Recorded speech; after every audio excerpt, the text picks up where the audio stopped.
Okay, 2K SPQR.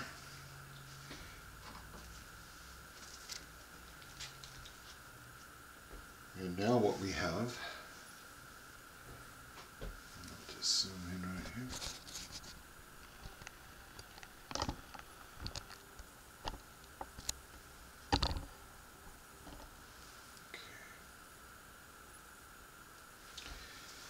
It's the CSA's turn. And these batteries are going to fire at this battery of TIDBAL-CALEF, second US A battery. It is horse artillery. Also found out something that one of the batteries that are firing, which is Jackson is horse artillery, but the rest are not.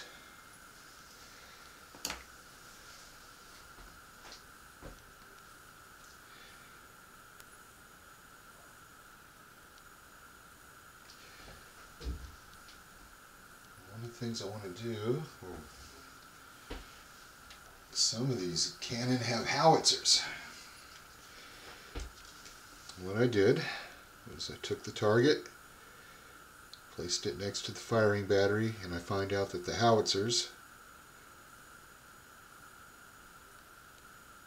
can shoot at the Union battery. I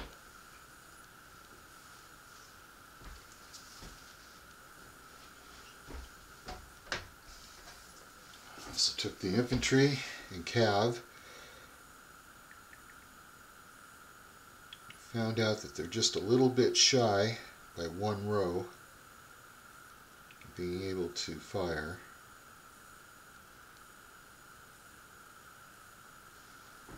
And of course vice versa.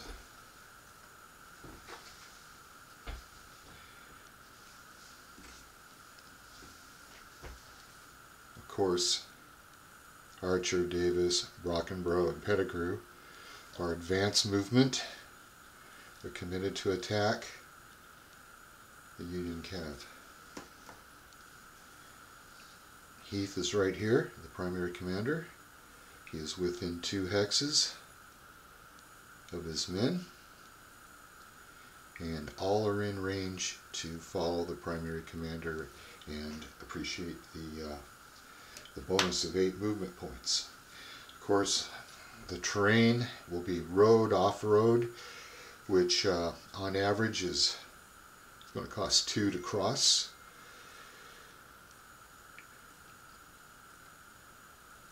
And I got that all factored in. We'll share that when I move it. Okay. Now Jackson and PEEDEE are at an elevation of 10, and their target, TIDBAL and CALEF, are at 10 elevation, so there's no mods, no modifications.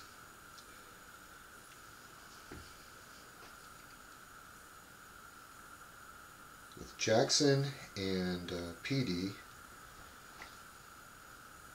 they have rifled and howitzers. I totaled them up.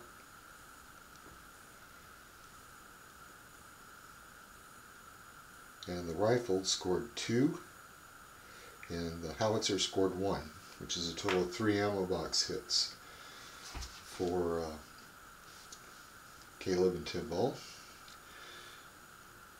There was no die roll involved in the artillery fire table. As you can see, you just simply take the number of cannon.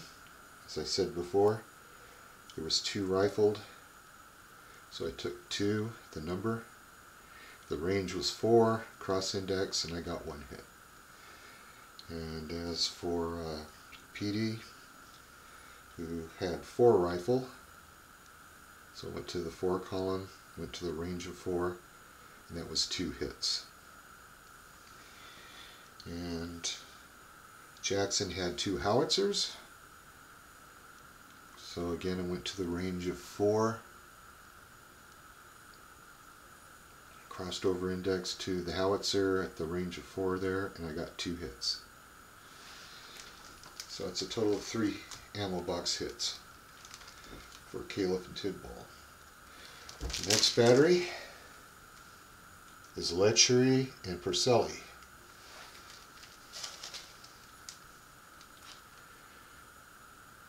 I checked the elevation, and LETCHERI and PURCELLI are at 9, and of course TIDBAL and CALEF are at 10. There was no modifications.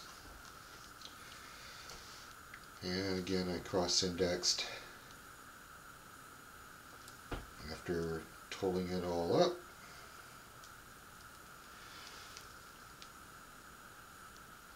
I had 2 rifles at the range of 4, got 1, and I had 6 Napoleons, so I went to 6. I went across to Napoleons, the range of 4, I got 2.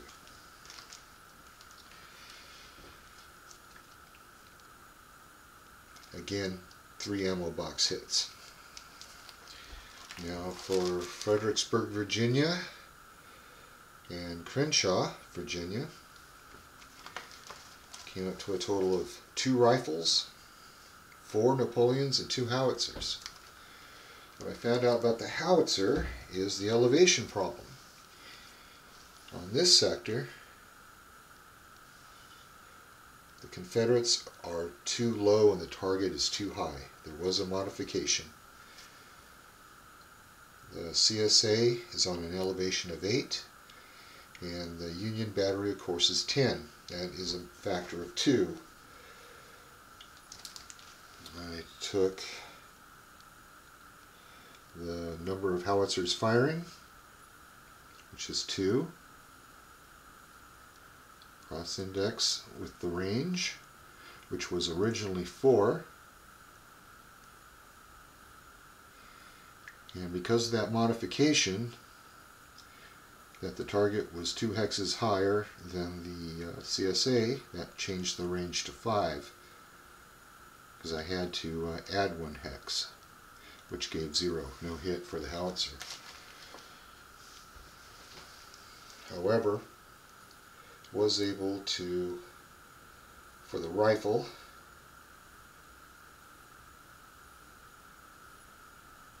to score 1 hit, and for the Napoleon, 1 hit, total of 2 ammo box hits. So altogether, TIDBAL and CALEF suffered 8 ammo box hits from this 3 row column battery firing.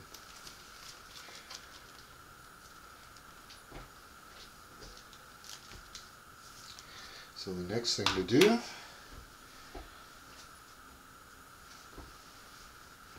let's see if I can get this. This is the CSA batteries, and they all fired 1 shot. So CRENSHAW marks 1 off, Fredericksburg marks 1 off, LETCHERI 1 off, and PEEDEE 1 off. And then I go to the horse artillery, which is Jackson, and I mark him 1 off.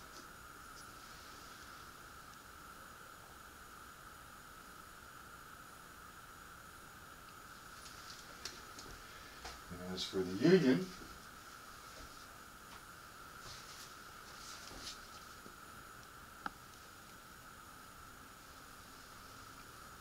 I take the 2nd US battery and mark off 8 ammo boxes.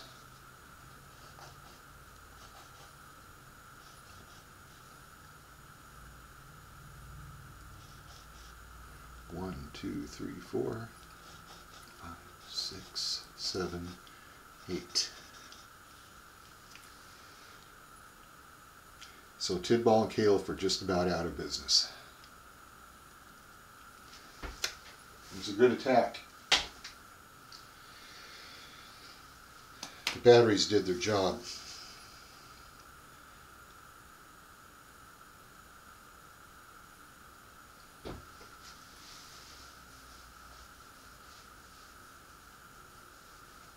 Now, next thing I have to do, I'll just back that up a little bit. And I already predetermined the hexes where these brigades are going to end up at, because I didn't want to waste any more time than I did.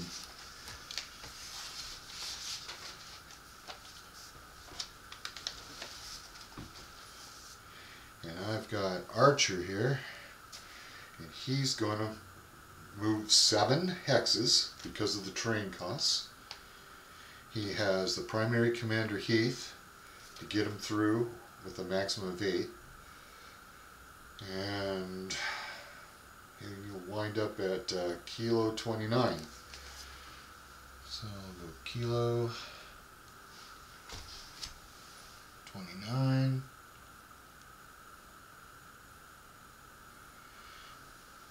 It's about right here. So I'm going to move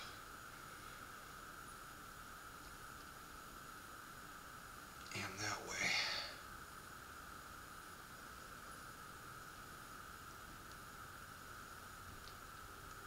I will put the horse artillery on top of Jackson there, because that's what he is.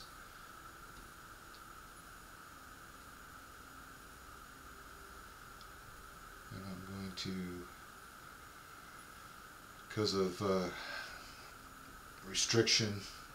concentration restriction limitations, I'm going to move him right there. So we're going to change his position right there. I'm not going to jam him up too hard with the batteries. I'll move him here.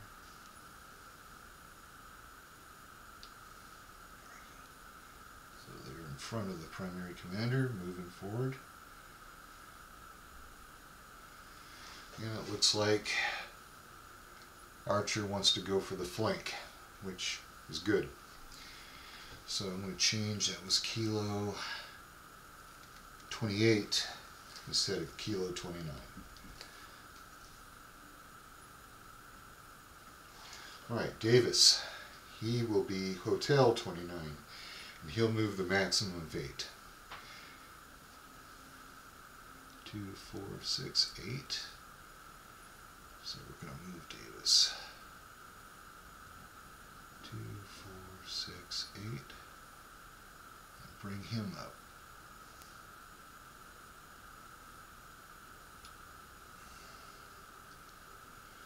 And his new position, because of concentration restrictions, is H29, and he made it. Okay. Now, Brockenbough, same deal, and he will go to Golf 29. We'll check out Golf 29, which is right here. It's fine with me.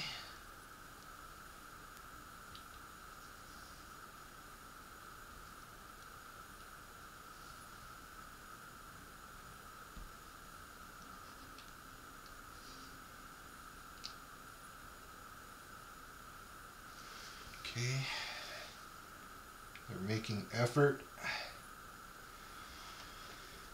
Alright, let's see here. Pettigrew, 8, and he'll wind up at Echo 30. Echo 30 is right there.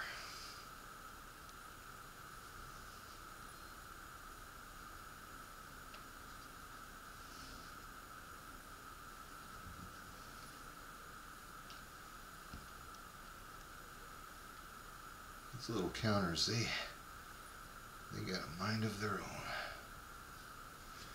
Alright, so am I forgetting anything? Nope, I really don't think I am.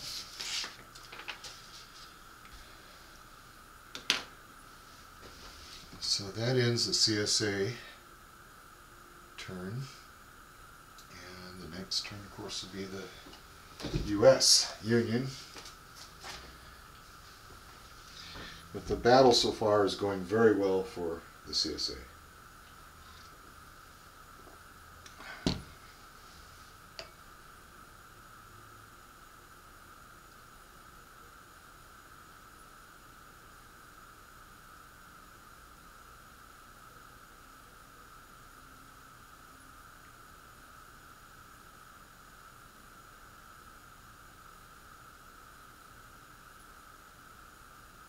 Keep gaming.